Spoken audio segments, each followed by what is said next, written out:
Bonjour une fois de plus, mes bien-aimés. Il se fait tard, il est déjà minuit passé d'une trentaine de minutes.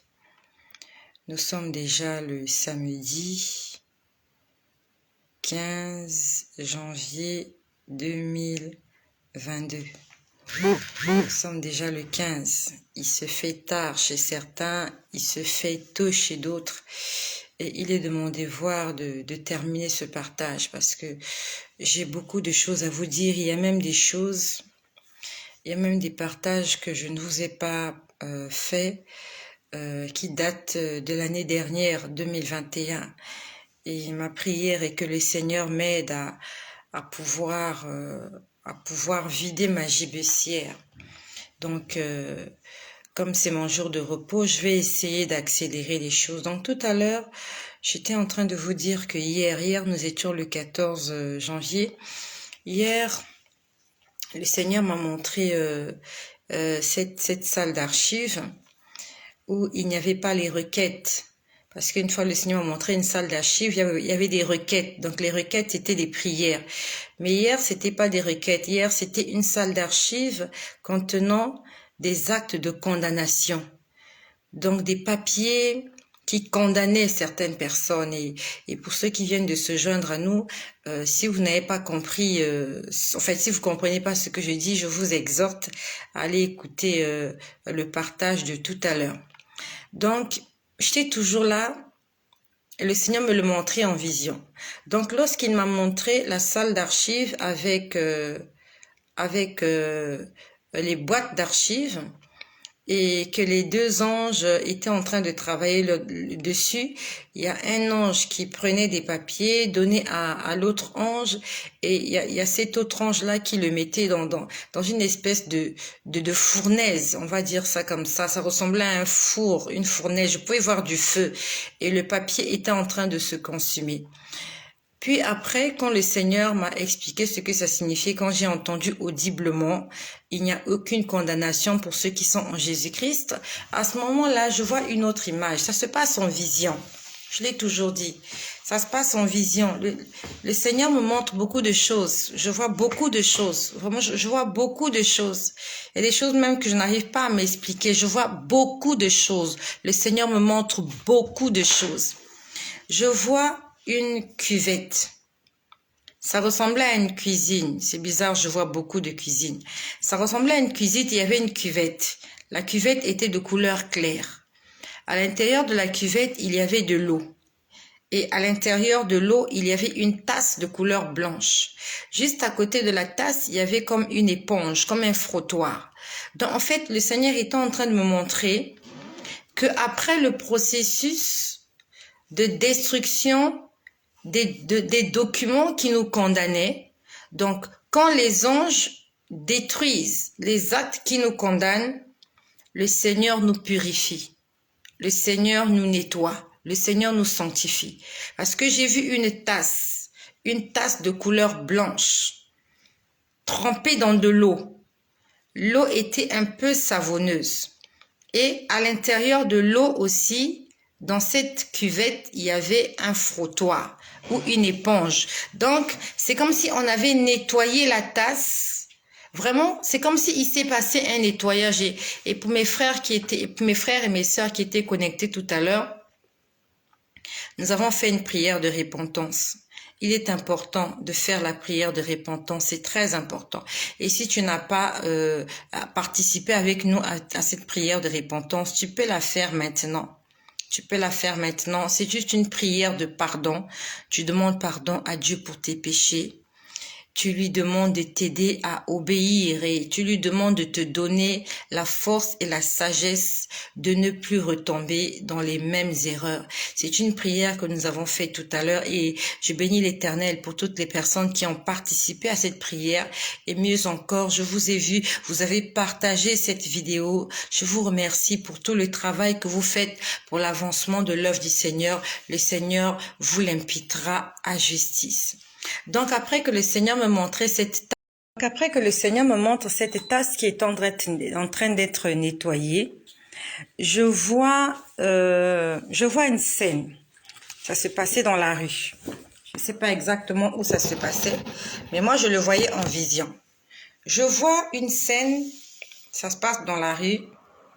Je vois deux personnes en train de se battre. Et en fait, parmi les deux, il y avait un qui accusait l'autre. Vous voyez, c'est comme quelqu'un qui vous a fait du mal et vous le voyez en chemin et votre colère se déchaîne sur lui. Ça ressemblait à une scène comme ça. Parce que j'ai vu que l'une des personnes se déchaînait sur l'autre. Donc c'est comme s'il y avait des antécédents. Et les gens se sont rencontrés dans la rue et une bagarre éclate. Parce qu'il y a un qui donnait des coups à l'autre. Donc quand le Seigneur me montre cette scène, je vois des gens se battre. Il y a l'un qui était plus fort que l'autre. L'autre vraiment se laissait faire. C'est comme si vraiment il était coupable de quelque chose. C'est comme si on l'avait condamné. Donc je ne sais pas, est-ce qu'il devait de l'argent à cette personne? Je ne sais rien. Mais je vois un tumulte qui se passe quelque part entre deux personnes et il y a des passants autour. Ils sont en train en fait, ils étaient en train de regarder la scène. Je n'ai vu personne intervenir. Il n'y a personne qui les a séparés. Et quand le Seigneur me montre la scène, vraiment, je le vois en vision. Donc, moi, je suis là, pendant ma pause déjeuner. Je suis juste là en train de prier. Et le Seigneur me montre toutes ces choses-là. Donc, des gens qui se bagarrent.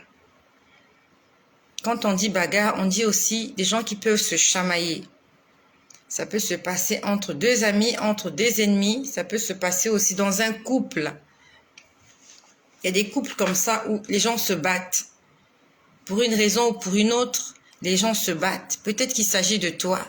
Tu te bats avec ton conjoint, tu te bats avec ta conjointe, tu te bats avec ton mari, avec ta femme ou avec n'importe qui. Peut-être que tu aimes la bagarre. Le Seigneur veut parler à beaucoup de personnes aujourd'hui. Peut-être que tu aimes te battre. Tu aimes rendre la monnaie de la pièce à qui t'a fait du mal. Quand quelqu'un t'a fait du mal, il faut que tu lui rendes cela au centuple. Si tu ne lui rends pas au centuple, ton cœur n'est pas tranquille. Donc quand j'ai vu la scène, j'ai entendu quelqu'un parler. Il y a quelqu'un qui a parlé et je l'ai entendu parler audiblement. La personne a dit, c'est moi qui vous ai tous créés. Donc quand je voyais ces gens-là se battre, le Seigneur a parlé. Parce qu'il a dit, c'est moi qui vous ai tous créés. Et nous savons que notre Créateur, c'est Dieu. Dieu, notre Père qui est aux cieux. Dieu qui a envoyé son Fils. Quand on parle de son Fils, Dieu a pris l'apparence d'un homme. Il est descendu sur terre, né d'une vierge. Il a vécu parmi nous et il nous a enseigné l'amour. Il nous a enseigné le pardon. Il nous a enseigné la tempérance, la tolérance. Donc, le Seigneur était en train de me dire, c'est moi qui vous ai tous créés. En fait, c'était pour dire, à mes yeux, vous êtes égaux. Autant l'un a péché, autant l'autre a péché. La Bible nous dit, si quelqu'un te frappe sur la joue gauche, tends lui aussi l'autre joue. Le Dieu que nous prions ne nous exhorte pas à nous venger. Il dit, à moi la vengeance, à moi la rétribution. Notre évangile à nous, c'est l'évangile qui nous dit que quand quelqu'un t'a fait du mal, demande à Dieu d'intervenir en ta faveur. Le Dieu que nous prions ne nous demande pas de nous venger nous-mêmes. Le Dieu que nous prions ne nous demande pas de nous faire justice, de nous rendre justice nous-mêmes. Mais il dit, faites connaître vos besoins à Dieu. Et parmi les besoins en question, c'est peut-être quelqu'un qui t'a brisé le cœur, quelqu'un qui a abusé de toi, quelqu'un qui a abusé de ta confiance, quelqu'un qui t'a fait souffrir, quelqu'un qui t'a fait pleurer, quelqu'un qui t'a poussé à bout. Le Seigneur m'a dit aujourd'hui, c'est moi qui vous ai tous créés. C'est comme pour dire, vous n'avez pas besoin de, comment je peux dire ça? Vous n'avez pas besoin de vous venger de vous-même. Vous êtes tous mes enfants, à mes yeux, vous êtes tous égaux. Pour Dieu, nous sommes tous égaux. Et le Dieu que nous prions, c'est pas le Dieu qui nous dit, mais parce que la personne qui est là-bas ne prie pas le même Dieu que toi, il n'est pas de la même religion que toi, tu dois prendre une ceinture d'explosifs, tu dois aller dans cet endroit où il y a des gens qui ne prient pas le même Dieu que toi, qui n'ont pas les mêmes traditions que toi, qui ne sont pas dans la même religion que toi, et ton Dieu te dit d'aller les tuer. Nous, le Dieu que nous prions, le Dieu de la Bible, le Dieu de l'Évangile, il nous dit, vous êtes tous créés à mon image, vous êtes tous mes créatures, vous êtes tous ma propriété, vous êtes tous mes enfants et je vous traite au même pied d'égalité. La Bible nous dit que Dieu fait lever son soleil sur les bons et sur les méchants. Il dit à moi la vengeance. Ça veut dire que s'il y a quelqu'un qui a fait du mal, c'est à Dieu de le réprimander, c'est à Dieu de le juger, c'est à Dieu de le punir. C'est pas à toi l'homme de punir ton frère homme, parce que toi-même qui punis l'autre là, tu n'es pas parfait. Moi, le Dieu que je prie, il me dit que si mon frère a commis une erreur, que je le ramène à la raison. Et que s'il ne veut pas revenir à la raison, j'intercède en sa faveur. Le Dieu que nous prions, le Dieu de la Bible, le Dieu de la vraie Bible, parce qu'il y a des fausses Bibles. Je suis en train d'envoyer un message à tous ceux qui ne sont pas chrétiens. Ne nous confondez pas. Il y a chrétiens et chrétiens. Il y a des chrétiens, il y a des gens qui s'appellent chrétiens, mais qui se prosternent devant les idoles. Eux, ce ne sont pas des chrétiens. Ce sont des idolâtres. Nous, les vrais chrétiens, c'est nous qui marchons à l'image et à la ressemblance du Christ. Nous ressemblons à Christ et nous obéissons à Christ. Et parmi les commandements de Christ, il dit, vous ne vous ferez point d'image taillée. Nous les chrétiens, les vrais chrétiens, les vrais enfants de Dieu, les élus, on ne se prosterne pas devant les idoles. On n'a qu'un seul Dieu, c'est le Créateur du ciel et de la terre qui a envoyé son Fils, pas un prophète. Jésus n'est pas un prophète pour nous. Jésus est Dieu qui a pris l'apparence humaine. Pourquoi il a pris l'apparence humaine? C'est parce qu'il voulait nous prêcher l'humilité. Il voulait nous prêcher la simplicité. Il voulait nous prêcher la douceur. Il voulait nous prêcher l'amour. En prenant cet aspect d'homme, ce n'est pas qu'il renonçait à son trône, mais il était juste en train de nous dire, je veux que vous puissiez ressembler à moi, que vous soyez capables de vous rabaisser, de vous humilier. Vous ne perdez rien, bien au contraire, vous gagnez. La Bible nous dit, Dieu résiste aux orgueilleux, mais il fait grâce aux humbles.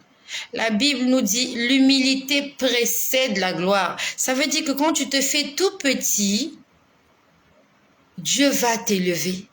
Mais quand tu te fais grand, tu te fais hautain, tu te fais orgueilleux, Dieu va t'aplatir. Dieu va te confondre. Et le Dieu que nous prions, ce n'est pas le Dieu qui... Donc par ce partage, je veux envoyer un message à toutes les personnes. Vous confondez les chrétiens. Moi qui vous parle, je suis une chrétienne. Je n'adore pas les idoles.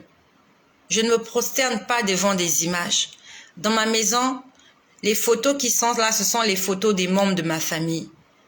Ce ne sont pas les photos des défunts, les photos des apôtres, les photos de Jésus. Je n'ai pas de photos de Jésus chez moi. Je ne me prosterne pas devant les photos de Jésus. Je ne me prosterne pas devant les photos de Marie. Je prie un Dieu esprit et vie. Ne nous confondez pas. On s'appelle tous chrétiens, mais on n'est pas pareil. Donc, ce midi, ça s'est passé hier.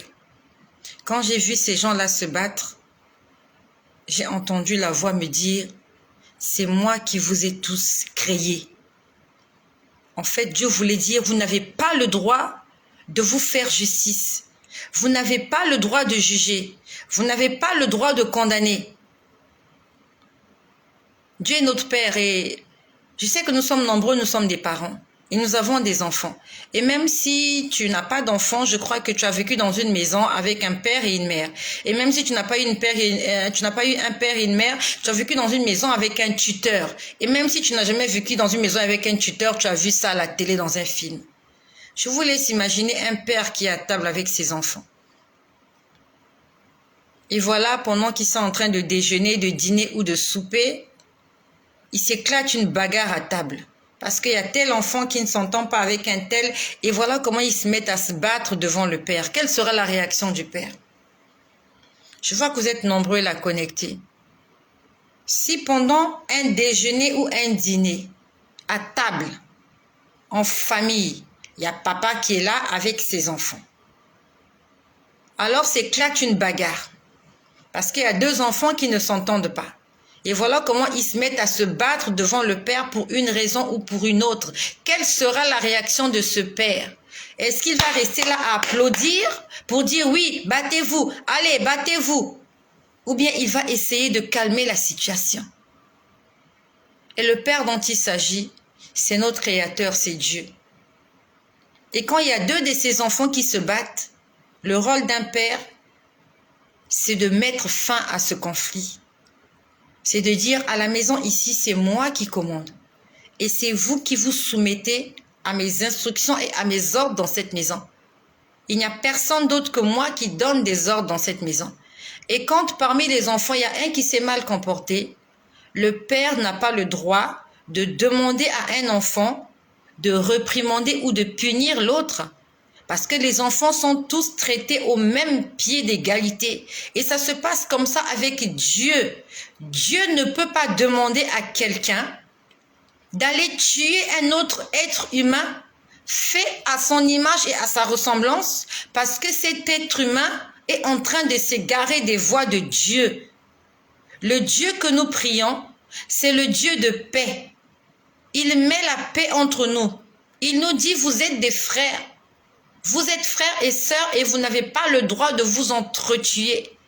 C'est un message que j'aimerais envoyer à certaines personnes. Peut-être que le Dieu que tu pries, il t'a demandé de tuer les autres parce que les autres font des choses que toi tu n'aimes pas. Ce Dieu que tu pries là, ce n'est pas Dieu. Parce que notre Créateur nous demande de nous aimer, de nous entraider, de nous tolérer. C'est quoi la tolérance? C'est la démocratie. La démocratie, c'est quoi? C'est la liberté d'expression. Chacun peut dire ce qu'il pense. Chacun peut avoir des choix. Toi, tu aimes une chose, l'autre n'aime pas. Vous essayez d'en discuter sans pourtant essayer de condamner l'autre. Toi, peut-être que tu aimes le poulet. L'autre n'aime pas le poulet. Il aime manger le poisson. Mais ce n'est pas pour autant que tu vas le tuer parce que lui, il ne mange pas le poulet. Toi, tu pries ton Dieu. Comment s'appelle ton Dieu? Je ne sais pas comment s'appelle ton Dieu. Et parce que l'autre ne prie pas le même Dieu que toi, tu vas prendre une arme et tu vas aller tuer l'autre. Quel est ce Dieu-là que vous priez, qui vous demande de tuer? Ce Dieu-là qui vous demande d'aller tuer les autres parce que les autres font des choses que lui, il n'a pas dit. Ce Dieu-là, il n'est pas puissant. Il ne peut pas aller tuer ces gens-là lui-même. Si c'est vraiment Dieu que vous priez, Dieu tout-puissant, créateur du ciel et de la terre, votre Dieu, il n'a pas de pouvoir pour aller exterminer les infidèles, les mécréants, les injustes, les idolâtres. Le Dieu là, il n'a pas cette force-là, raison pour laquelle il demande à des êtres humains de s'entretuer. Ça s'appelle de la haine. Et le père de la haine, c'est le diable Lucifer. Moi, le Dieu que je prie, il me demande d'aimer tout le monde. Le Dieu que je prie me demande de pardonner. Le Dieu que je prie me demande de demander pardon quand j'ai offensé mon frère ou ma sœur. C'est ça l'attitude d'un père, d'un vrai père. Mais le brigand, le voleur, qu'est-ce qu'il vient? Il vient dans la maison et il vient s'aimer la zizanie. Si tu pries un Dieu qui te demande d'aller faire du mal à quelqu'un, c'est le Dieu de la zizanie. c'est le Dieu de la pagaille. Ce n'est pas le Dieu tout-puissant, lui-même qui fait lever son soleil sur les bons et sur les méchants. De la même façon qu'il a détruit Sodome et Gomorrhe parce que c'était une ville qui avait tellement péché que son péché était monté jusqu'aux oreilles de l'Éternel. Dieu n'a pas demandé à des hommes d'aller détruire Sodome et Gomorrhe avec des ceintures d'explosifs. Dieu n'a pas demandé à des hommes d'aller détruire Sodome et Gomorrhe avec des épées, avec des chevaux, avec des chars, avec des bombes. La Bible nous dit qu'il y a un feu. Il y a un souffle. Le souffle de Dieu qui est tombé et qui a détruit Sodome et Gomorrhe. Ce Dieu-là qui avait détruit les infidèles de Sodome et Gomorrhe, les pécheurs de Sodome et Gomorrhe. Où est parti son pouvoir aujourd'hui pour détruire tous les pécheurs? À telle enseigne qu'il demande à des êtres humains de s'entretuer, de se décapiter, de se couper la gorge, comme si nous étions devenus des animaux, des poulets. Mais bien aimés, si Dieu a permis que cette personne qui a commis un meurtre là puisse se réveiller ce matin, ça veut dire que Dieu est amour et que Dieu ne nous condamne pas. Ça veut dire que nous n'avons pas le droit de condamner l'autre. Toi qui me condamnes, est-ce que tu es parfait? Toi qui condamnes l'autre, toi qui jettes la première pierre à l'autre, est-ce que tu n'as jamais fait ce péché-là? Aujourd'hui, il y a un cambrioleur qui va venir chez toi. Oui, il va venir voler. Peut-être qu'il vient voler parce qu'il a faim. Tu vas l'attraper, tu vas le tuer. Tu as sauvé ta vie. Oui, tu as sauvé ta vie, tu as sauvé tes meubles. Est-ce que toi, tu n'as jamais volé? Est-ce que nous n'avons jamais volé, ne fût-ce qu'un œuf? On n'a jamais mis la main dans le sac de nos mamans pour voler des pièces. On a tous volé. Et la Bible nous dit tous ont péché et sont privés de la gloire de Dieu. De la même façon que celui qui est venu cambrioler chez toi, là, celui qui t'a escroqué. De la même façon qu'il t'a escroqué, toi aussi, tu as sûrement escroqué quelqu'un. Et même si tu n'as pas escroqué quelqu'un, tu as profité de quelqu'un. Surtout nous les femmes, nous aimons profiter des hommes. Toi qui m'écoutes là, tu es une femme, tu n'as jamais profité d'un homme. Tu es allé avec un homme à cause de son argent. C'est de l'escroquerie, c'est de la prostitution. C'est de la prostitution. Tu as fait un troc, tu as vendu ton corps pour de l'argent. Tu as dit à cet homme que tu l'aimais alors que tu ne l'aimes pas. Parce que tu voulais son pognon, tu voulais son blé, tu voulais son argent. Pas seulement les femmes, les hommes aussi se sont mis dans ce jeu-là. Ils aiment maintenant les femmes qui ont de l'argent. Ils courent derrière les femmes qui ont des moyens. Comment ça s'appelle? Ça s'appelle de l'escroquerie. Ça s'appelle de l'escroquerie sentimentale. Tu mens à l'autre, je t'aime, moi, besoin de son argent. Abuser de l'autre. Tu as abusé de sa confiance. Tu as abusé de son amour et tous on a fait ça. Toi qui n'as jamais fait ça là, lève le doigt. Je vois que vous êtes nombreux là. Tu n'as jamais escroqué sentimentalement quelqu'un. Toutes les personnes que tu as connues dans la vie, tu les as aimées de tout ton cœur, de toute ton âme, de toute ta pensée, de toute ta force. Tu ne leur as pas demandé de l'argent. C'était pas pour des intérêts personnels que tu as vécu avec cette personne-là. C'était un amour vrai et sincère et pur. On est tous nombreux là. Nous sommes des escrocs sentimentaux. On est sorti avec tel homme parce qu'il avait de l'argent. On est sorti avec telle femme parce qu'elle avait telle faveur à nous donner. On est sorti avec la femme qui travaille à la banque parce qu'on voulait un crédit. On est sorti avec la dame qui vend à la boulangerie parce qu'on aime manger du pain. On est sorti avec la dame qui est serveuse au restaurant parce que les restes du restaurant là, on voulait manger. Tous, qui que nous soyons, nous sommes nous sommes mis dans certaines relations par intérêt. Et c'était du mensonge. On a exploité l'autre. Au fond de cœur, on savait qu'on ne l'aimait pas. Et on est nombreux à avoir fait ça. Tu n'aimes pas le monsieur, tu n'en as rien à cirer, mais tu es quand même là parce que tu as besoin de son argent. Et aujourd'hui, quelqu'un vient te tromper, quelqu'un vient t'escroquer, tu as envoyé de l'argent en Europe pour qu'on t'achète un véhicule, pour qu'on t'achète je ne sais quoi, la personne t'a escroqué et tu en fais toute une histoire, tu vas au tribunal, tu vas voir les sorciers, tu vas voir les féticheurs. Toi, tu n'as jamais escroqué quelqu'un. C'est pour ça que la Bible nous dit, ne jugez point. Hier, le Seigneur m'a dit, c'est moi qui vous ai tous créés. C'était pour dire, vous êtes tous égaux devant moi. Que tu te crois juste, que tu te crois parfait. Quand Dieu te voit, il te voit comme tout le monde. Tu es son enfant. Donc, j'étais toujours là en train de prier. J'étais toujours là en train de prier après que le Seigneur m'ait montré cette scène de deux personnes qui se battaient. J'étais en train d'écouter des chansons. Vraiment, j'écoutais des chansons. Il y a des chansons qui passaient, j'écoutais les chansons. Et en fait, toutes ces chansons, c'était des messages. Toutes ces chansons étaient des messages. Et parmi les chansons que j'ai entendu, « Moi, je suis au ciel ».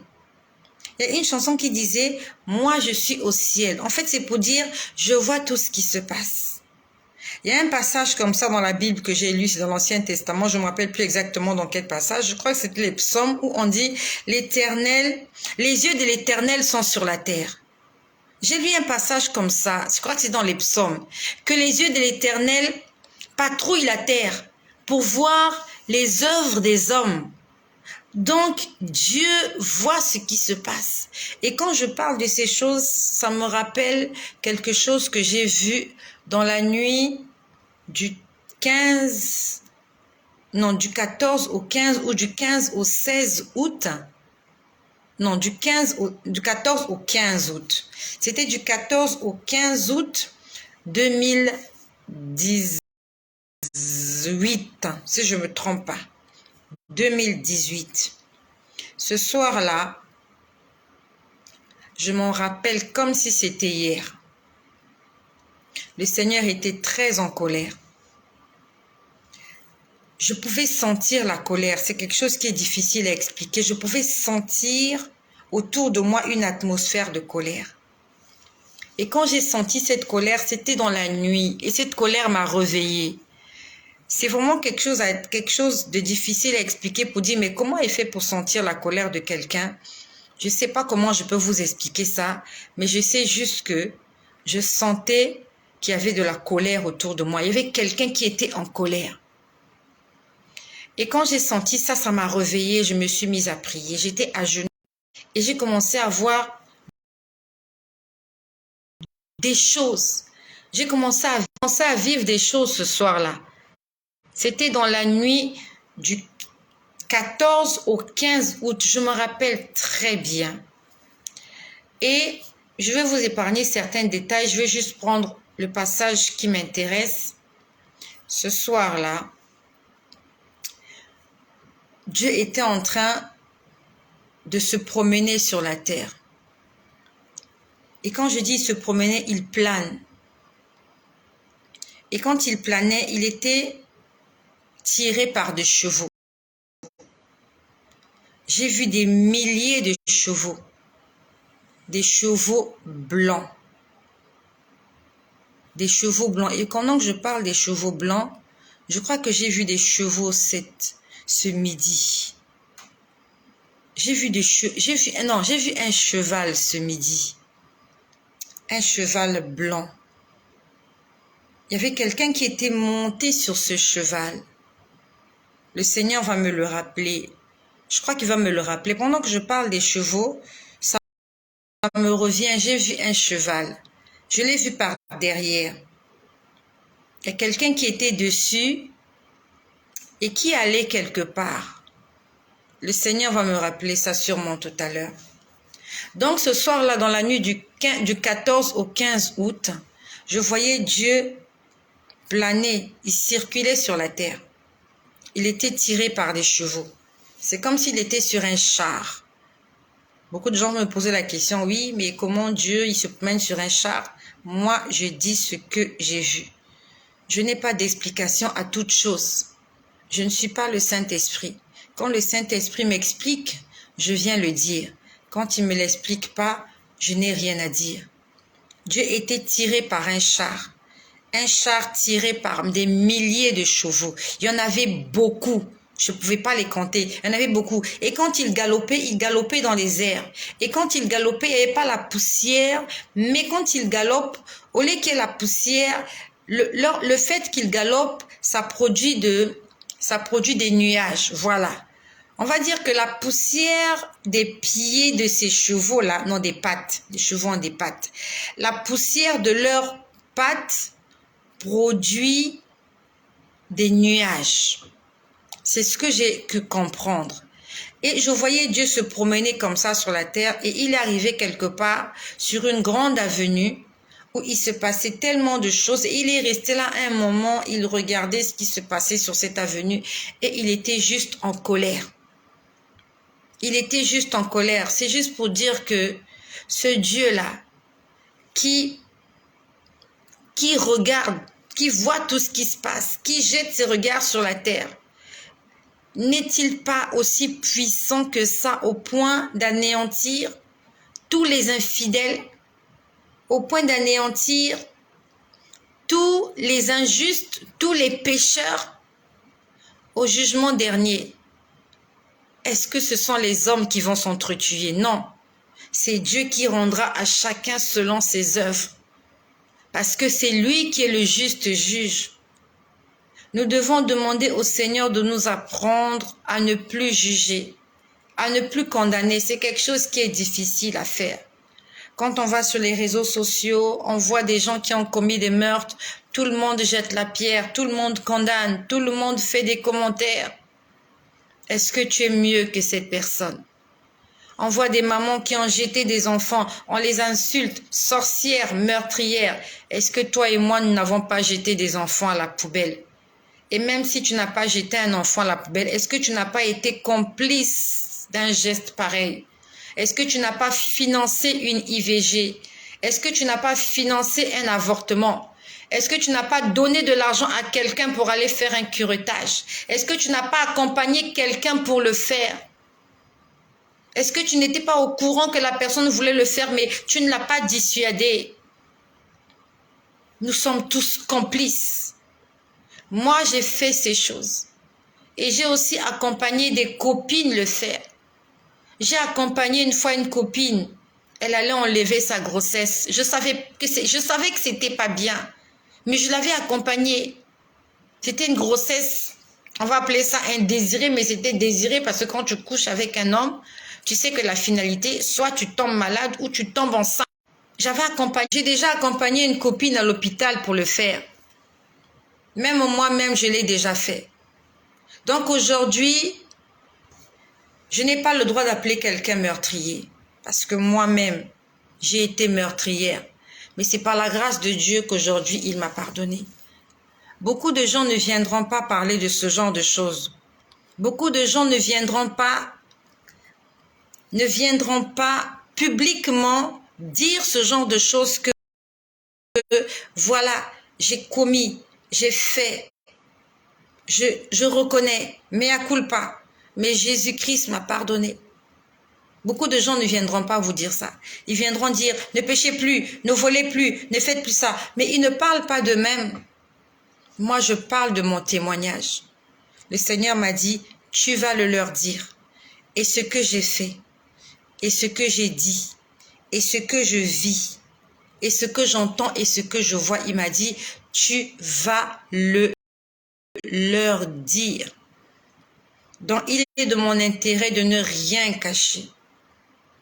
Même si ça dénigre ma personne. Je sais que ça m'a beaucoup dénigré. Beaucoup de gens ne savaient pas que j'avais fait ces choses. Que ce soit dans mon entourage, dans ma famille, chez mes enfants. Ils ne savaient pas que j'avais ce genre de vie. Aujourd'hui, je l'ai exposé en public parce que le Seigneur me l'a demandé, parce que c'est mon témoignage. Le Seigneur ne veut plus que nous puissions nous juger, nous condamner, nous critiquer, nous murmurer, nous jeter la première pierre, parce que nous-mêmes, nous sommes condamnables. Donc, j'étais toujours là, en train de prier, après que j'ai vu cette bagarre, quand il a dit, c'est moi qui vous ai tous créés, je peux me voir quelque part. Vraiment, quand je dis ces choses, c'est en esprit. Je me vois quelque part, ça ressemblait à un lieu désert. Et j'étais dans cet endroit, j'étais debout. Je vois un petit, on va dire une petite chèvre. Je peux l'appeler une chèvre. Ou je sais pas, une biche. Elle ressemblait vraiment, en fait c'était un petit mammifère. Elle ressemblait à une petite biche. Je la vois courir. Elle court, elle vient vers moi. Mais ça s'est vraiment passé en esprit. Elle court, elle vient vers moi. C'était comme si elle voulait que je la prenne. Pendant que j'étais assise, moi je me voyais debout quelque part dans un désert. Et je vois cette biche-là arriver en courant. Elle courait, elle courait, elle courait. C'est comme si elle était fatiguée. Elle est venue à mes pieds et je l'ai prise. Enfin, prendre, c'est peut-être trop dire. En fait, on va dire que je l'ai tenue. Et je vois un homme arriver. Je vois un homme arriver. Il avait un bâton à la main. Il avait porté un vêtement kaki. Kaki. Alors, son vêtement avait 2 pièces. Il était habillé comme dans comme les gens qui s'habillaient dans les temps anciens. Il avait une robe kaki. Si je peux dire, le tissu c'était comme du lin. C'était comme du lin. C'était pas du coton. C'était comme du lin. C'est vraiment un habillement des temps anciens. Et par-dessus cette robe, quand je dis une robe, elle allait jusqu'en bas. En fait, on va dire que voilà, c'était une robe avec un col rond. Par-dessus cette robe, il avait porté une tunique. Cette tunique-là, elle était rayée. Si je me souviens de couleurs, je crois qu'il y avait 3 couleurs sur cette tunique. C'était rayé. J'ai vu la couleur marron clair. Rayé comme ça. Pas horizontalement, mais verticalement. Les rayures étaient verticales. La tunique qu'il avait portée. J'ai vu la couleur marron clair. J'ai vu la couleur marron foncé. Et j'ai vu la couleur noir ou bleu. C'était rayé. Marron clair. Marron, marron clair ou beige. Marron clair, marron foncé et bleu ou noir. Alors, comme référence, si vous avez vu le film des 10 commandements, le film des 10 commandements, vous voyez le vêtement que porte Moïse lorsqu'il va délivrer les enfants d'Israël. Il a ce vêtement-là du début jusqu'à la fin. En bas, il a une robe. J'ai oublié la couleur. Et en haut de la robe, il porte une tunique. Donc, cette personne était habillée comme ça, comme dans le film de Moïse. Sauf que dans le film de Moïse, lui, sa tunique, elle est rouge, je crois. Mais la personne que j'ai vue ce midi, la tunique avait 3 couleurs. Rayée dans le sens horizontal. Non, vertical. Beige, marron et noir. Et je vois cet homme arriver. Il venait avec un bâton et quand je l'ai vu, en fait, il ressemblait juste à un berger. Vraiment, quand je l'ai vu, je me suis dit, c'est un berger, c'est quelqu'un qui s'occupe des moutons, voilà. Il est venu il est venu prendre cet animal qui était à mes pieds. C'était comme une biche qui était à mes pieds. Ça ressemblait vraiment à une biche, une petite biche, un bébé biche. Vraiment un bébé innocent. Donc il vient, il prend cette biche à mes pieds et il est reparti avec la biche. Quand j'ai vu l'image, je n'ai pas automatiquement capté ce que Dieu voulait me dire.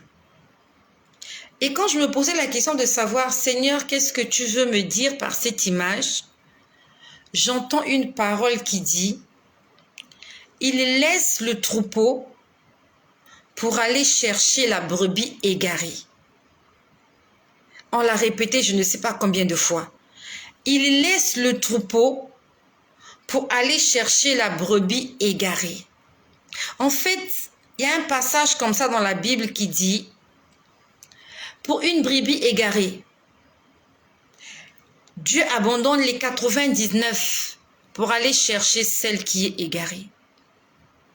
Le Seigneur a commencé à me dire qu'en ces temps de la fin, il est en train de récupérer toutes les brebis égarées.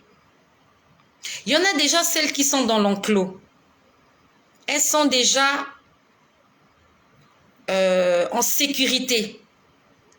Mais pour une qui s'est égarée, Dieu est en train de récupérer toutes les brebis égarées d'Israël. C'est ce qu'il m'a dit. En ces temps, il est en train de récupérer tous ceux qui se sont égarés. Donc, si toi, tu t'es égaré, ça veut dire quoi égaré? Tu connais la vérité, mais tu n'es pas resté dans la vérité. Pour une raison ou pour une autre, tu t'es retrouvé dehors, à la merci des loups, à la merci des hyènes, à la merci des boucs. Tu es sorti de l'enclos. Le Seigneur veut te ramener à la bergerie. Parce qu'il m'a dit, c'est le temps de rassembler la bergerie. Lorsqu'on le lit dans le livre d'Apocalypse, je ne sais plus exactement en quel chapitre, on dit, il enverra ses anges rassembler tous les saints des 4 coins de la terre. C'est dans Apocalypse que j'ai lu ce verset. Il enverra ses anges rassembler pour que nous soyons tous à un même endroit, animés d'un même esprit. Parce que bientôt il fera nuit. Et quand il fait nuit, le loup est dehors. Les prédateurs sont dehors. C'est dans la nuit qu'ils viennent agresser le troupeau. Même quand on voit dans les chaînes nationales géographiques, lorsque les troupeaux des bœufs sont agressés par des vampires qu'on appelle vulgairement les chauves-souris, ça se passe la nuit.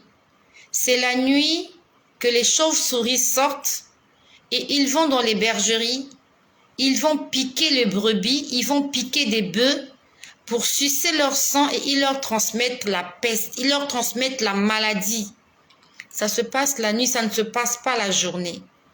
Donc le Seigneur m'a dit qu'il est en train de rassembler ces brebis alors qu'il fait encore jour. Il est en train de les rassembler parce que quand il fera nuit, les brebis égarées seront à la merci des prédateurs. Et pour ceux-là qui sont connectés, ils savent de quoi je parle. Je suis en train de parler de l'enlèvement. Dieu est en train de rassembler ses enfants pour que nous soyons tous au même endroit. Et quand je parle de rassemblement, il y a de cela quelques années, le Seigneur m'a dit qu'il est en train de rassembler les enfants d'Israël. Ce que je te dis là, c'est pas un homme qui m'a dit ça. C'est Dieu qui m'a montré. Je pouvais voir des gens quitter divers pays et se diriger en Israël. En ce temps-là, je ne comprenais pas les choses comme je les comprends aujourd'hui. Je suis allée prendre la carte du monde. Parce que j'étais en train de voir ça comme si c'était la carte du monde. Je voyais l'Europe, l'Afrique, je voyais l'Asie, je voyais voilà, et je voyais les gens quitter l'Afrique, beaucoup plus le nord de l'Afrique. Ils se dirigeaient de ce côté-là. Et quand je suis partie, en fait, ils se dirigeaient vers L'Égypte, mais un peu plus haut. Et un peu plus haut, c'est Israël. Donc, le Seigneur, en ce temps-là, je ne comprenais pas les choses comme je le comprends. Dieu me montrait les choses comme ça, je ne comprenais rien du tout. Et ce jour-là, je me rappelle, quand il m'a montré ça, quelque temps plus tard, j'ai entendu, je rassemble Israël. Après, j'ai entendu l'Éthiopie. J'ai entendu l'Éthiopie. Donc, c'est comme si en Éthiopie, il y a des Israélites ou des Israéliens. C'est comme vous voulez. Et Dieu est en train de rassembler son peuple. Donc, il y a des nations, en fait, il y a des enfants d'Israël qui étaient dispersés par-ci, par-là. Dieu est en train de les ramener à la bergerie. Et c'est ce qu'il m'a dit ce midi. Je suis en train de rassembler mes brebis pour que les brebis soient à un seul endroit avant qu'il ne fasse nuit. Et quand les brebis sont à un seul endroit, ils sont sous la surveillance et sous la protection du berger. Lorsqu'il y a une brebis égarée, elle est à la merci des prédateurs. Mais ceux-là qui sont dans l'enclos, ils sont sous la surveillance du berger. Il y a aussi des chiens gardiens qui sont là, mais vous êtes vraiment sous la surveillance du Très-Haut. Voilà ce que le Seigneur m'a montré cet après-midi. Pendant ma pause déjeuner, entre midi et 2h30 de l'après-midi. Mais j'entendais des chansons, ça se succédait, ça se succédait, ça se succédait, les chansons se succédaient sans arrêt. Je remercie le Seigneur parce qu'il m'a permis de terminer ce message aujourd'hui. J'aurais eu la conscience lourde si je n'avais pas terminé ça. Que le Seigneur soit béni et que le Seigneur bénisse toutes les personnes qui sont connectées. Et pour terminer, le Seigneur m'a dit, ayez soif de moi. Il a dit, ayez soif de moi. Ayez soif de moi. Ayez soif de moi. Donc, c'est comme s'il disait, désirez ma présence. Désirez ma présence dans vos vies. Invitez-moi. J'ai envie que vous puissiez me désirer. Mais vraiment, les chansons se succédaient, les mélodies, les cadences, les paroles, ça se succédait. C'est pour ça qu'en fait, j'ai toujours dit, Dieu aime la louange. Dieu aime l'adoration. Et que son peuple l'adore et le loue. Je bénis l'Éternel pour toutes les personnes qui sont là connectées, pour les personnes qui se sont manifestées. Que Jésus-Christ soit votre guide. Surtout, n'oubliez pas, nous avons une mission, celle de Matthieu 28, verset 19 qui dit « Allez et faites de toutes les nations des disciples ». La première chose à faire, c'est de prêcher l'Évangile par tous les moyens possibles. Par tous les moyens possibles. Je t'en prie, partage cette vidéo. Partage-la pour un enfant de Dieu qui a besoin d'entendre ces choses-là pour être fortifié, pour être édifié. Toi, tu as été édifié, tu as été béni ce soir. Ne le garde pas pour toi-même. Partage-le à quelqu'un. En le partageant, tes proches vont le goûter. Des vies seront sauvées. Des vies seront restaurées. Ceux qui sont égarés reviendront peut-être à la bergerie. Soyez bénis. Soyez richement bénis au nom de Jésus-Christ. Et que seul son nom soit glorifié dans vos vies. Je vous souhaite une très bonne soirée.